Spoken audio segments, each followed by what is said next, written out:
Bismillahirrahmanirrahim. Qala al-mu'allif rahimahullah ta'ala wa nafa'ana bih wa bi'ulumihi wa bi asrarihi fid dharain amin.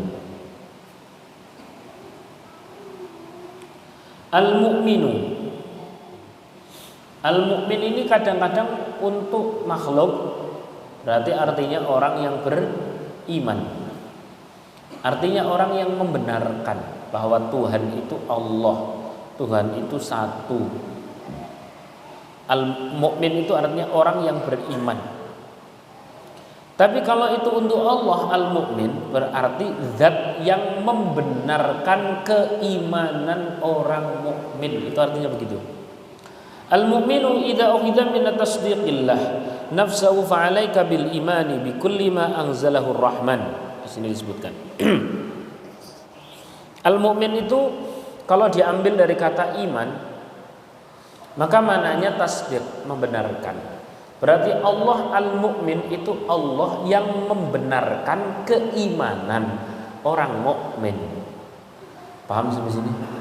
Saya kasih contoh.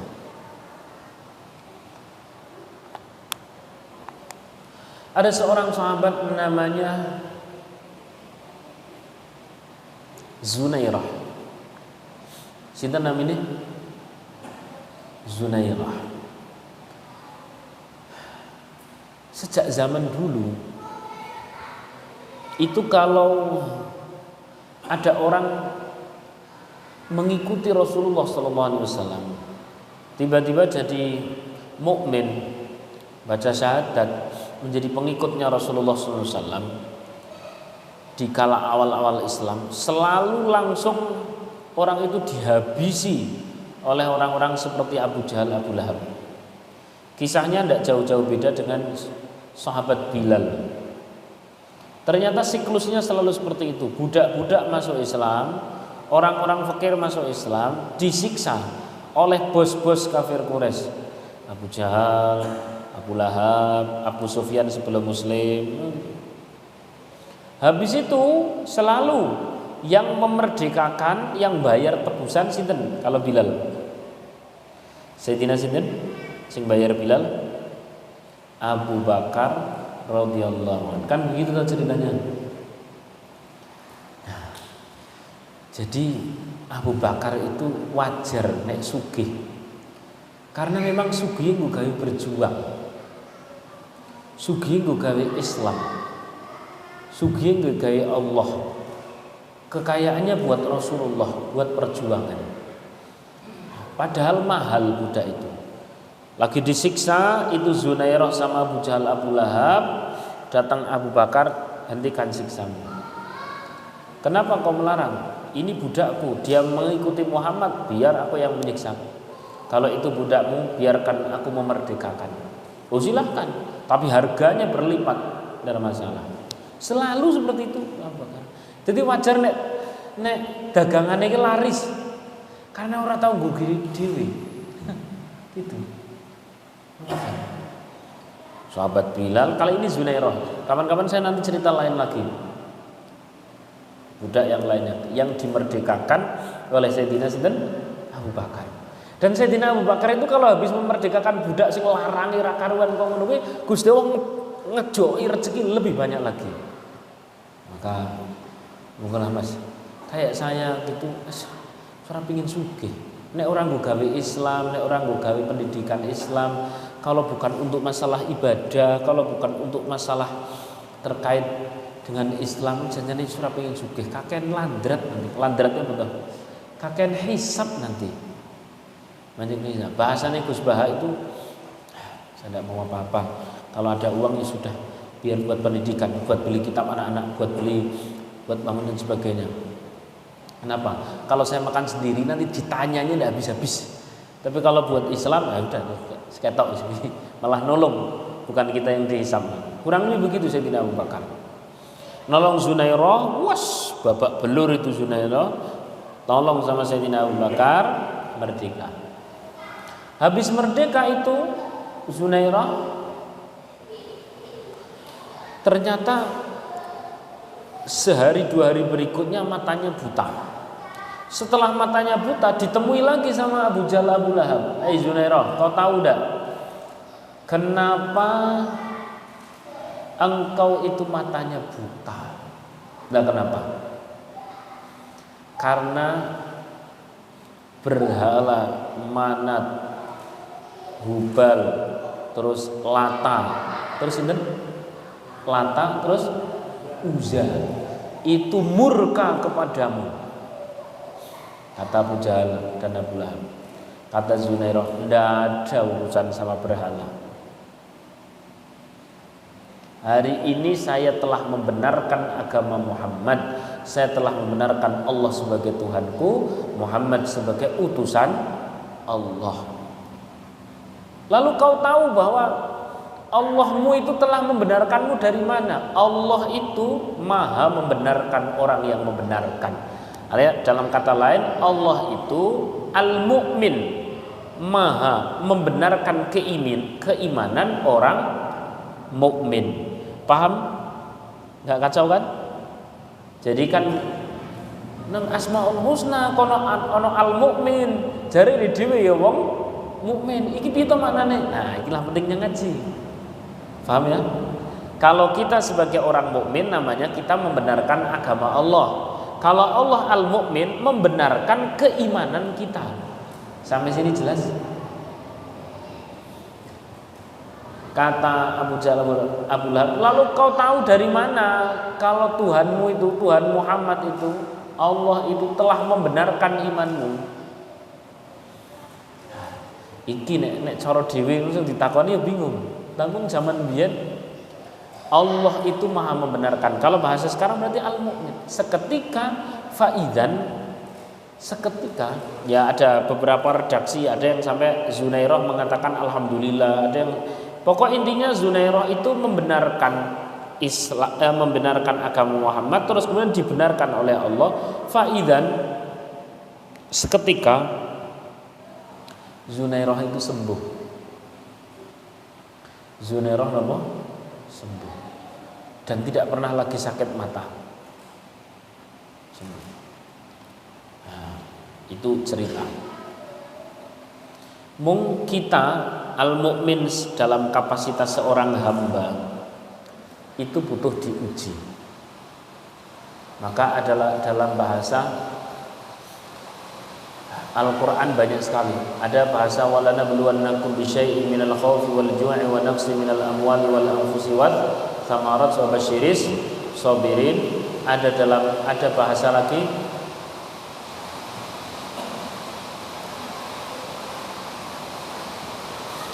bahasanya gimana? Surat Al-Ankabut itu. Bahasa hati saja. Idza ahabballahu 'abdan ibtalahu. Ketika seorang hamba dicintai oleh Allah, maka Allah akan mengujinya. Menguji apa? Menguji keimanannya. Nah, menguji keimanannya. Kalau dalam bahasa Al-Quran, ya Allah,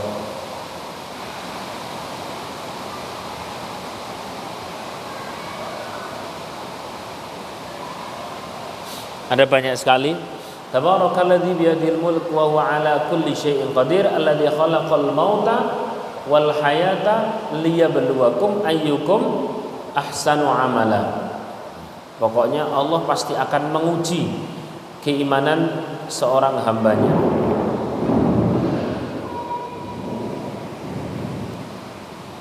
Nah, Bapak Ibu rahimakumullah, itu makna pertama. Makna pertama. Makna yang nomor dua, wa in ukhidha min,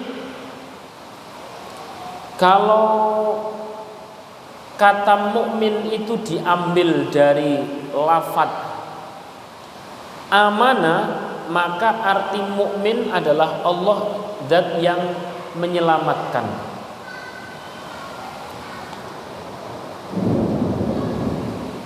Saya ulangi lagi. Makna al-mukmin yang pertama tadi itu dari lafaz iman. Maka artinya mukmin adalah yang membenarkan. Kalau mukmin pada diri manusia berarti kita membenarkan Allah sebagai Tuhan, Rasulullah sebagai Muhammad sebagai utusan Allah. Seluruh syariat itu kita benarkan. Kalau mukmin, al-mukmin ada dalam Asmaul Husna itu berarti artinya Allah yang membenarkan keimanan orang mukmin. Paham ya sampai sini ya? Lah Allah membenarkan keimanan orang mukmin itu pakai proses. Kalau Zunairah ya tadi itu disiksa. Hilal juga sama. Rasulullah itu banyak sekali ujian.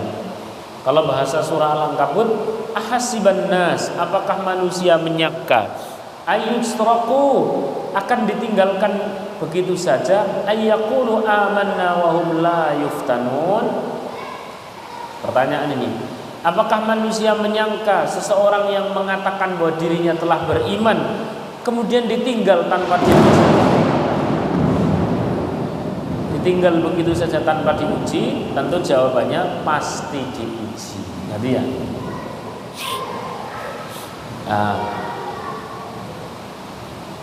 Insya Allah. Lalu ujiannya itu apa? Jawabannya kan begitu loh.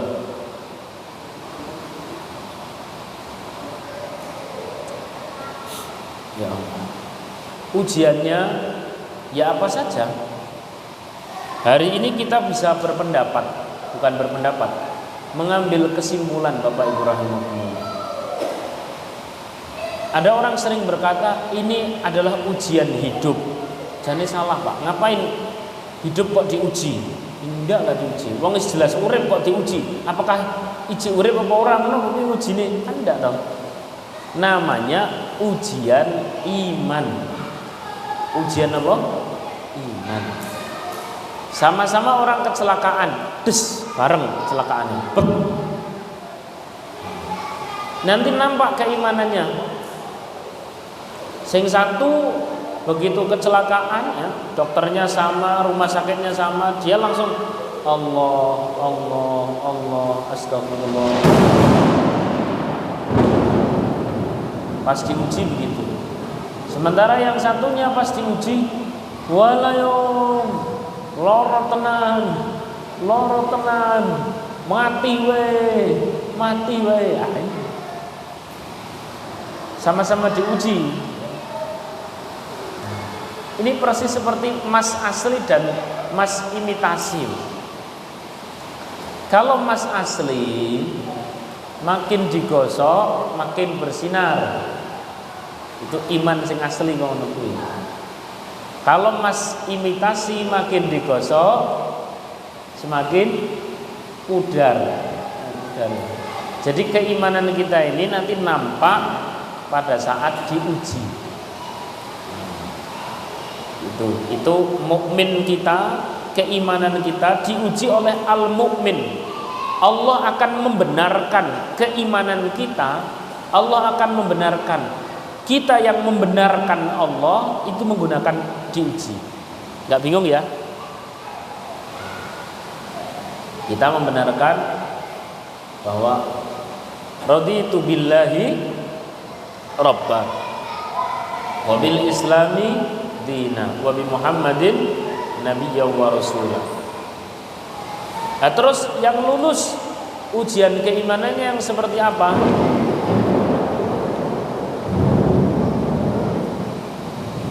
Ajaban li amril mukmin. Kata mukmin lagi nih. Perkara orang mukmin itu selalu mengagumkan. In amarahu kulluhu ajab. Segala sesuatunya orang mukmin itu selalu mengagumkan. Ya. In asabathu su'an, in asabathu khairan, ya. Ketika mengenai sesuatu yang baik, maka orang mukmin akan bersyukur. Wa in asabahu dharra, ketika mengenai sesuatu yang sulit, yang sakit, sabara, maka orang mukmin akan bersabar. Baik sabar maupun syukur sama-sama baik bagi orang mukmin. Kalau saya tanya, syukur sama sabar itu berat mana? Syukur kan karena seneng, sabar karena susah. Sabar sama syukur kira-kira berat mana? Berat sabar. Sebab pemicunya kesusahan. Kalau syukur pemicunya Nah ini intermezzo saja.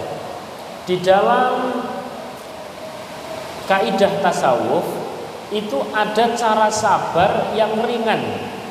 Namanya syukris sabri, mensyukuri kesabaran. Mensyukuri apa? Kesabaran. Bagaimana itu mensyukuri kesabaran? Sing dieling-eling adalah hadiahnya. Contohnya berikut, saya kasih contoh. Zaman dulu ada seorang, di kitab Ma'arifus Sadar itu ada orang namanya Imran Al-Qattan. Namanya Imran Al-Qattan. Imran Al-Qattan itu orang negro. Wis pokoke yo kulitnya ireng, rambutnya keriting, kurang lebih seperti itulah. Wa zaujatuhu, sedangkan istrinya jamilah syadidah, istrinya sangat cantik. Ini kok jatuh ya? Suaminya orang negro, istrinya sangat apa? Cantik.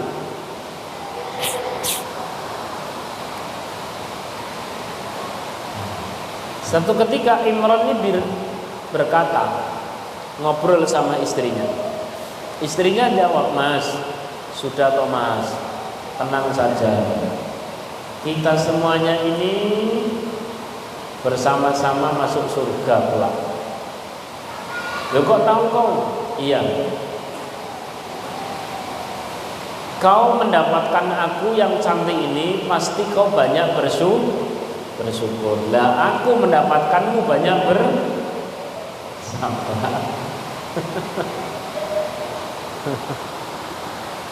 Tapi kenapa kok enjoy? Kenapa relax seperti ini? Karena syukurnya didahulukan, hadiahnya didahulukan. Kata sang istri awal sudah langsung berkata, "Mas, tenang Mas, kita bersama dirahmati oleh Allah di dunia, di akhirat kita masuk surga." Itunya dipegang dulu. Paham ya? Sallallahu alaihi wasallam. Jadi sing difokusi itunya. Itu cara orang ahli tasawuf meringankan sabar dengan cara syukur. Baik, nomor 2 tadi. Makna al-mu'min nomor 2, in ukhida, bila diambil dari kata aman, maka mukmin itu artinya adalah orang yang mengamankan, atau kalau itu pada Allah namanya zat yang mengamankan. Dari apa? Dari siksa. Untuk siapa? Untuk orang mukmin juga. Paham dulu? Kalau tidak ngaji bingung mesti. Ini kok jari ini kita orang mukmin, Allah ya mukmin. Makna yang nomor 2 adalah mukmin diambil dari kata amanah, artinya aman. Berarti orang mukmin artinya adalah orang yang mengamankan dirinya dengan cara apa yang Allah perintahkan. Dengan cara apa yang Allah perintahkan. Lalu kemudian mukmin dijadikan sebagai nama Allah, itu artinya Allah yang mengamankan setiap orang mukmin.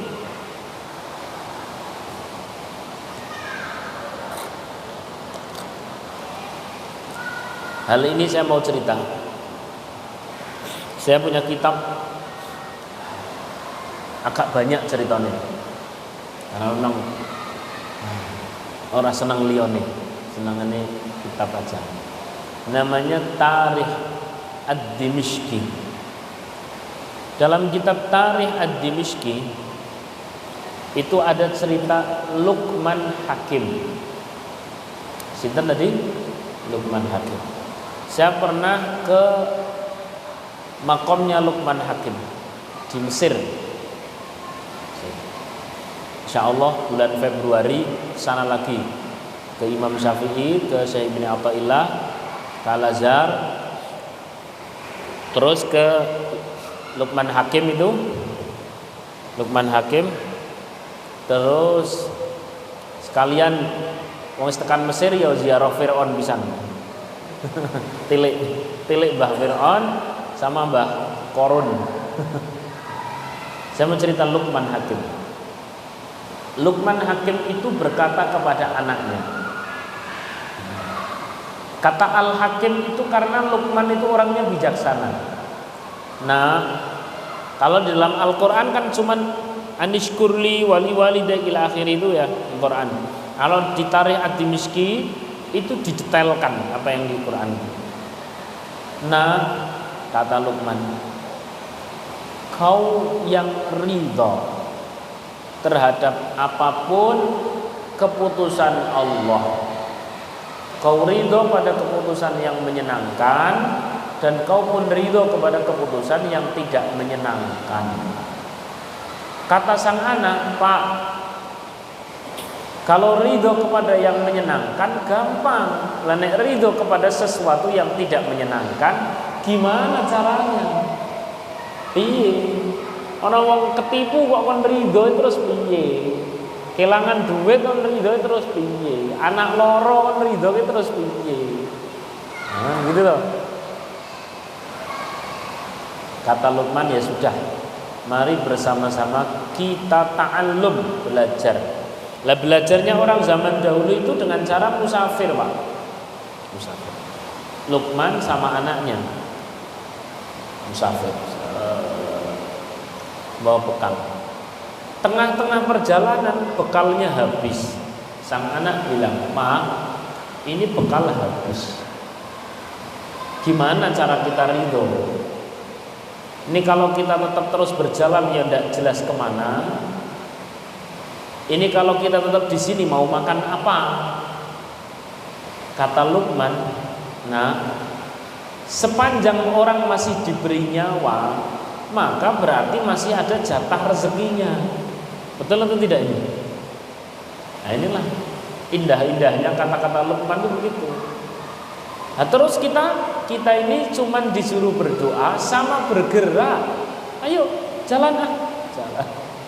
No, kau lihat sekarang, di depan sana ada gumpalan asap, menandakan bahwa bawahnya itu ada pemukiman penduduk. Kalau bawahnya ada pemukiman penduduk, nanti kita akan melakukan sesuatu yang menjadi lantaran Allah ngasih rezeki. Nah, untuk qadarullah, kaki anaknya Luqman itu terkena duri atau tulang sampai berdarah, pendarahan, kemudian pingsan, dibopong sama Luqman. Ini dalam kitab Tarikh Dimishqi, bopong. Pas dibopong, Luqman itu neteskan air mata sampai di wajah sang anak. Sang anak bangunnya surasah, nggak pakai basa-basi, langsung ngomong ini, "Bapak menangis, ndak ridho ya?" Bapak nangis, ndak ridho ya? Enggak. Kalau seorang ayah nangis itu berarti sayang. Nah, tapi terus gimana? Ajari saya agar ridho. Kondisinya seperti ini. Kalau engkau berjalan sendirian, aku ditinggal, aku akan mati. Kalau kita berjalan lagi, Bapak sudah mulai lihat, selain kau capek membopongku, di depan sana sudah tidak ada lagi gumpalan asap. Gimana cara ridhonya? Nah, kita akan cerita tentang definisi al-mu'min ini. Luqman itu ya ono baik. Itulah kenapa disebut Al-Hakim. Di makom beliau itu ada makalah-makalahnya Luqman yang indah-indah banget. Wajar bila beliau itu sampai dimasukkan di dalam Al-Qur'an.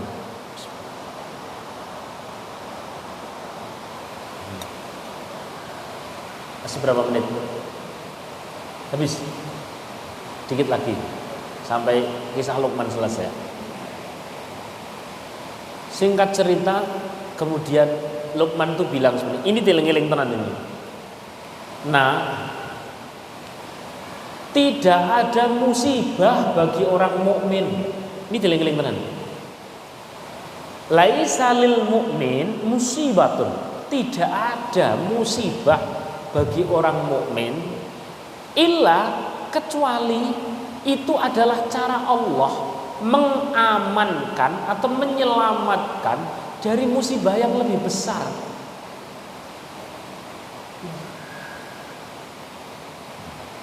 Seketika Pak, biasa Pak, ada pria yang sangat gagah menggunakan kuda.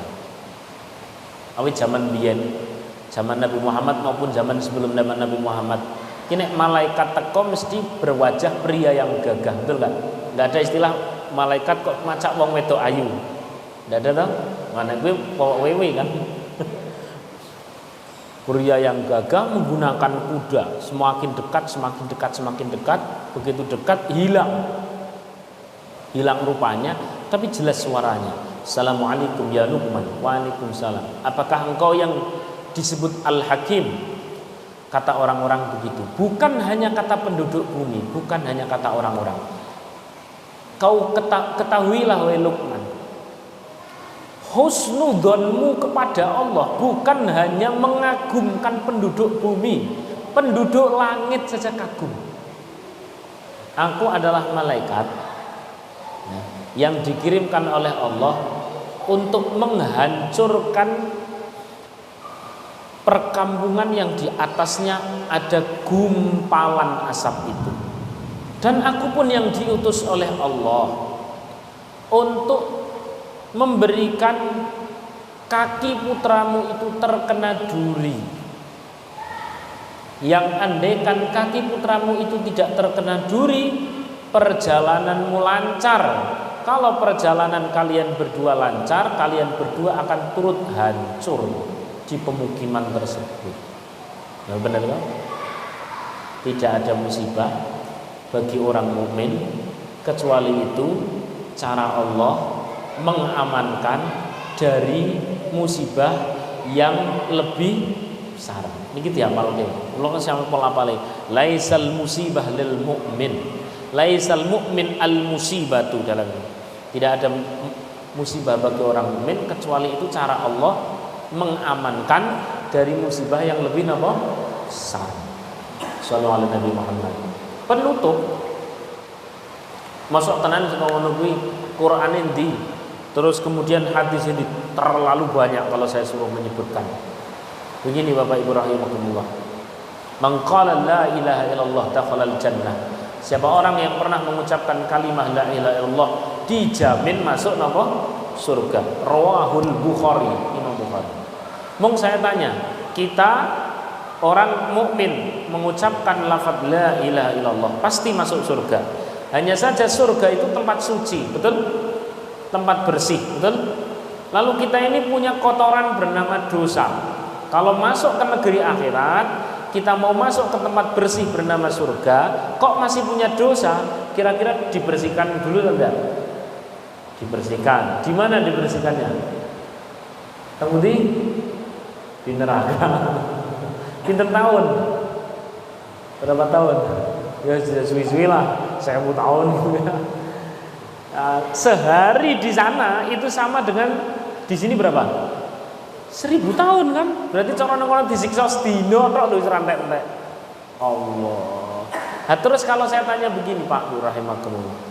Idealnya kalau kita suruh milih, kita punya dosa, itu idealnya dibersihkan di sana, di akhirat berarti di neraka, atau dibersihkan mumpung di dunia.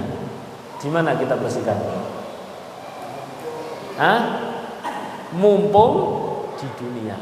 Wajar bila kita sakit, yo kadang panas, yo kadang ketipu, yo kadang kesandung, yo kadang digawe loro ati. Itu kalau bagi orang mukmin adalah cara Allah menghapus dosa. Kata lain versi Luqman Al-Hakim, itu cara Allah menyelamatkan dari musibah yang lebih besar. Sekali lagi, dibersihkan sana atau di sini? Sana atau sini?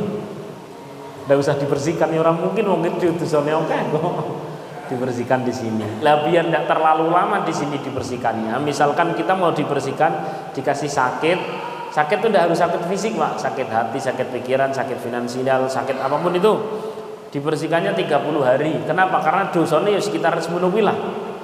Nah, terus kita sebelum 30 hari berikhtiar sampai manapun ya belum akan sembuh. Kenapa? Memang jatahnya 30.